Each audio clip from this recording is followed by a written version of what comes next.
Are your kids gritty? I don't mean like all day beach adventure gritty. I'm talking about mental grit. Grit is a learned character trait, and it's something that you can instill in your kids. It's not something that they just have magically or that some kids have and others don't. It's something you can teach. Let's talk about it.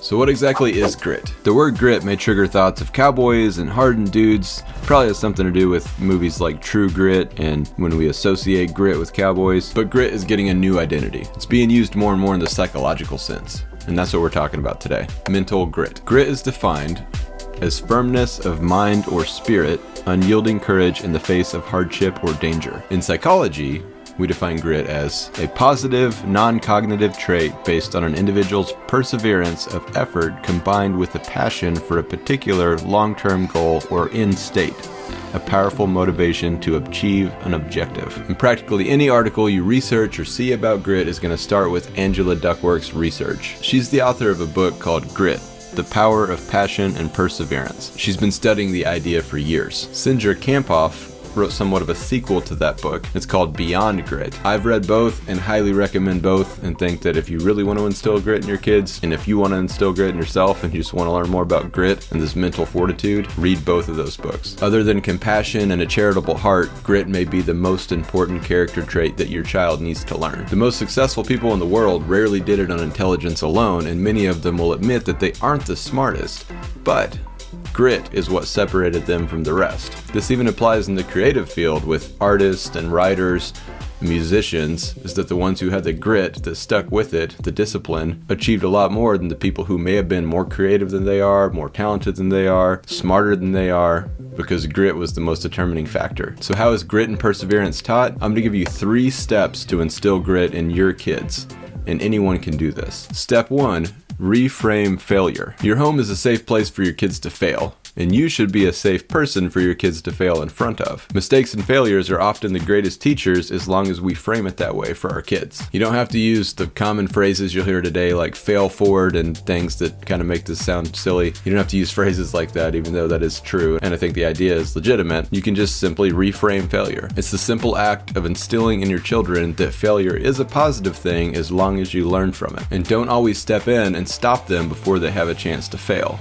Sometimes it's important to let them fail and then coach them into understanding the lesson. Obviously, if something's going to hurt them and you know it's going to happen, stop them from doing that. Don't let them get hurt. I think that's obvious. I just want to point that out. But as your kid fails, tries again, and ultimately succeeds, let them see where they were and where they are now, where they came from, how they progressed, and where they are now. Step 2, allow challenge. Don't be the parent that takes away all opportunities for challenge from your kid. It's tough to see your kid struggling with something. I know. I hate to see it. You want to help them, but often you have to let them do things on their own. And this comes back to the first point, reframing failure. They may fail, but it's important for them to fail because they still did it on their own. I've actually heard a lot of people from broken homes and really bad childhoods who are super successful say they feel sorry for people who came from really good homes because they didn't have to deal with the adversity that turned them into who they are. If it wasn't for that adversity, they probably wouldn't be as successful as they are. I know it's kind of a weird backwards way of looking at things, but it kind of makes sense that adversity can harden somebody in a good way. Obviously, it has a lot of negative effects, but it can be used in a good way. But that's why some of the most successful people in the world often came from the least. No, I'm not saying that you should give your child a bad childhood to promote adversity. I'm just saying that allowing your child to fail, reframing that failure, and allowing these challenges is the best and safest way for you to do that same thing for your kids. Let them be challenged. That's the only way they're going to get that experience if they're not coming from a broken home. And step number 3, encourage constantly. Along with reframing these failures and allowing these challenges, you have to be their best encourager, and you have to keep encouraging your children along the way. If you just let them fail and let them experience challenges without encouraging them, it's going to hurt them. The goal is to build your child up, not to tear them down. And sure, failure and challenges will tear them down a little bit, but you'll build them up 10 times or 100 times more. So it's not actually going to hurt them. You don't want to tear them down and leave them there. And our words are super important. Think about all the things that were said to you when you were a kid that you still remember today.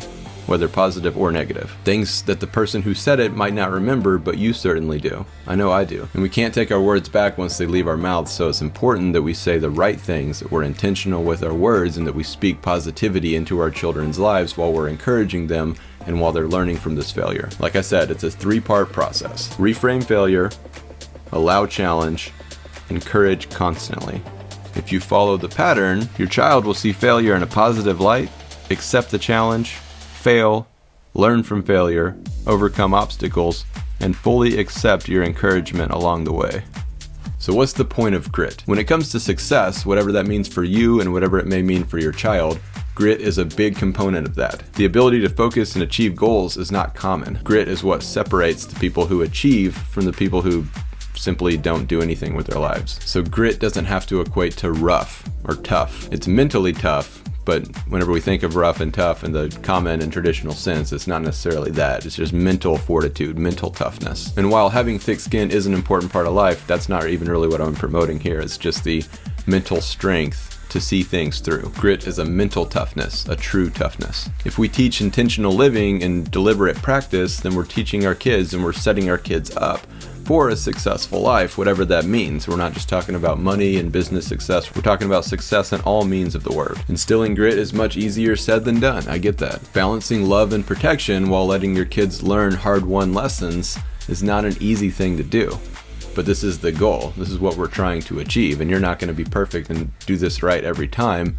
But as long as you have the idea down and you do it out of a place of love, then it's going to work out in your child's benefit. Grit doesn't come naturally. Help them learn this trait. Let them learn this trait by allowing them to fail and reframing the failure and encouraging them and accepting these challenges and allowing your kids to be challenged. Let them do all this and your kids are going to come out with grit. And that's exactly what you're looking for. For more on this subject and plenty of other subjects on money and mindset, check out my new book, Intentional Children. I'll put a link to that below. Don't forget to subscribe for more videos on money, minimalism, our travel journey around the world.